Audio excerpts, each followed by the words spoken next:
Nous sommes le mardi 15 juillet, il est 18h à Paris, 16h en temps universel. Le journal en français facile. Diane Berger.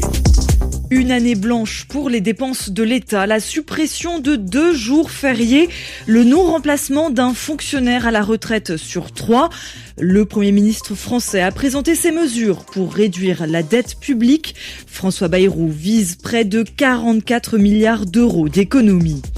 Les affrontements continuent à Soueïda, dans le sud de la Syrie. Selon une ONG, 19 civils druzes ont été tués par les forces gouvernementales.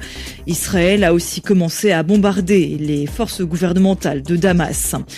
Et puis c'est bientôt le retour de Wemby. Victor Wembanyama, le géant français du basketball, donne de ses nouvelles après 5 mois d'absence à cause d'une blessure à l'épaule. Le Premier ministre français serre la ceinture. François Bayrou propose de réduire énormément les dépenses du pays. Il vient de présenter ses grandes orientations pour la France pour arriver à près de 44 milliards d'euros d'économies. Bonjour Raphaël Delvolvé. Bonjour Diane. Selon François Bayrou, dans ce plan, tout le monde participe à l'effort. Oui, le chef du gouvernement n'a pas manqué de dramatiser la situation, parlant du surendettement de la France, une malédiction sans issue, a-t-il dit, en prenant exemple sur la Grèce qui, en 2015, est passée tout près de la faillite. François Bayrou annonce des mesures radicales, à commencer par la très attendue année blanche, c'est-à-dire que les dépenses publiques l'an prochain resteront au niveau de cette année. Le barème de l'impôt sur le revenu ou encore les pensions de retraite ne seront pas revalorisées et les dépenses de l'État gelées. Les remboursements de médicaments plafonnés, 3000 postes dans la fonction publique supprimés, 1 fonctionnaire sur 3 parti à la retraite ne seront pas remplacés, à l'exception des professeurs. La mesure qui fait déjà beaucoup parler, c'est la suppression de 2 jours fériés. François Bayrou propose le 8 mai et le lundi de Pâques. Côté impôt, le Premier ministre propose une contribution pour les plus hauts revenus, la taxation des petits colis type ceux importés depuis des plateformes chinoises ou encore une révision de la niche fiscale dont bénéficient certains retraités. Il qualifie cela de préambule, appelant par la suite à des réformes de fond, des réformes sur le travail, sur l'assurance chômage notamment. Il le reconnaît lui-même, il prend un risque. François Bayrou se dit prêt à dialoguer, mais pas à reculer sur les objectifs fixés. Une porte ouverte obligatoire, car il peut être renversé sur ce budget à l'automne prochain. Un seul secteur est épargné par les efforts budgétaires, c'est celui de la défense. Le budget des armées va augmenter. Et puis ces annonces de François Bayrou font en tout cas déjà réagir la classe politique française. Marine Le Pen, la chef de file du Rassemblement national, menace de le censurer s'il ne revoit pas sa copie.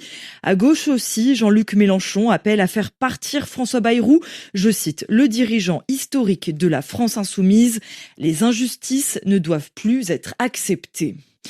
Malgré le déploiement des forces gouvernementales syriennes et l'annonce d'un cessez-le-feu, les affrontements continuent à Soueïda, cette ville du sud de la Syrie, à majorité druze, cette communauté religieuse séparée de l'islam. Une ONG, l'Observatoire syrien des droits de l'homme, accuse les forces de Damas d'avoir tué 19 civils druzes. Et pour ajouter à la confusion, Israël, qui assure vouloir protéger les Druzes, a également frappé la zone. La suite va justement beaucoup dépendre de l'attitude de l'État hébreu, selon Thomas Pierret, spécialiste de la Syrie, chercheur à l'Institut de recherche et d'études sur le monde arabe et musulman. Il y a évidemment un paramètre qui est très important, qui est l'attitude d'Israël. On a pu avoir l'impression, lors des 2 derniers jours, qu'Israël menait des frappes symboliques contre les forces de Damas, peut-être plus pour des considérations de politique intérieure, puisqu'il y a un mouvement druze en Israël, soutien envers les druzes syriens, qui appelle le gouvernement israélien à intervenir pour les soutenir contre le gouvernement de Damas. Mais dans les toutes dernières heures, on a quand même plusieurs frappes, y compris contre les forces de sécurité à l'intérieur de la ville de Soueïda. Donc il est tout à fait possible maintenant qu'Israël décide de s'engager plus lourdement pour repousser les forces du régime et que dans ce cas-là, on serait peut-être au début d'une bataille de longue haleine. Thomas Pierret, invité d'Alban Lefprince dans RFI Midi. L'armée israélienne toujours en guerre contre le Hamas à Gaza. Selon la défense civile du territoire palestinien, les raids et les tirs israéliens ont tué au moins 18 personnes ce mardi, notamment 2 femmes près d'un centre d'aide humanitaire.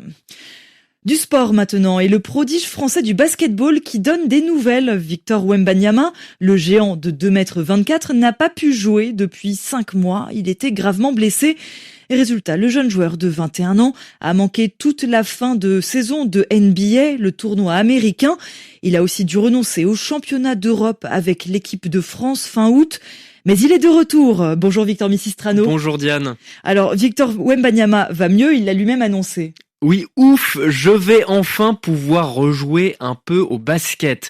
Dans un entretien accordé au journal L'Équipe, Victor Wembanyama confie avoir eu peur de devoir mettre fin à sa carrière si prometteuse en raison de cette thrombose veineuse à l'épaule droite, un type de blessure qui a contraint plusieurs joueurs par le passé à devoir tout arrêter. Cette thrombose est officiellement derrière moi, normalement ça ne se reproduira pas, expose Wemby. Après son opération, le joueur a pris des vacances bien méritées et originales, des voyages au Costa Rica, au Japon, en Chine où le crâne rasé par un maître Shaolin, il a été initié au kung-fu et à la méditation lors d'une retraite de 10 jours dans un temple bouddhiste. Désormais, place au retour à l'entraînement collectif avec son équipe de San Antonio. Pas d'équipe de France en revanche. Le vice-champion olympique ne veut prendre aucun risque et regardera l'Euro à la télévision. L'objectif est de remonter en puissance et de bien préparer la reprise de la NBA, le championnat. La saison débutera en octobre. Ce sera la 3e pour Victor Wembanyama. Sacrée méthode quand même pour revenir en forme. Merci beaucoup Victor Misistrano du service des sports de RFI. En Angleterre, 4 ans de prison pour avoir abattu un arbre. 2 hommes viennent d'être condamnés pour cet acte de vandalisme commis il y a 2 ans. Mais attention, il ne s'agissait pas de n'importe quel arbre, c'était le Sycamore Gap Tree, parfois appelé l'arbre le plus célèbre d'Angleterre. Planté dans un paysage spectaculaire sur le mur d'Adrien, il était photographié par de très nombreux touristes venus exprès pour le voir. Il était aussi apparu dans le film Robin des Bois, Prince des voleurs en 1991 et sa destruction avait provoqué une vive émotion au Royaume-Uni comme au-delà. Et puis, vous l'aurez remarqué, Adrien Delgrange ne présente pas le journal en français facile ces jours-ci. C'est parce qu'il est à Besançon, capitale des professeurs de français, jusqu'à la fin de la semaine. À Besançon, où se passe donc un congrès international qui rassemble 1500 enseignants en ce moment. Parmi les sujets abordés, discutés, débattus, les portes professionnelles couvrent la langue française. Sur place, à ce sujet, Adrien Delgrange a pu échanger avec Cynthia Head. Elle est la présidente de la Fédération internationale des professeurs de français et son organisation vient d'éditer le guide des 100 métiers du français. On l'écoute. Aujourd'hui, parler ou apprendre le français, c'est comme se doter d'un passeport professionnel pour les 5 continents, puisque la langue française, c'est une langue qui ne se couche jamais, qui se trouve sur les 5 continents. Donc le projet des 100 métiers, c'est une preuve que la langue française est une langue vivante, une langue concrète et surtout une langue professionnelle. Le français, c'est une compétence qui est recherchée dans de nombreuses entreprises, dans de nombreuses institutions internationales. Et justement, enseigner le français à visée économique aujourd'hui, c'est parce que le français est une langue de travail international qui permet aux apprenants de s'insérer dans des secteurs clés comme le commerce, comme le tourisme, comme la diplomatie et j'en passe.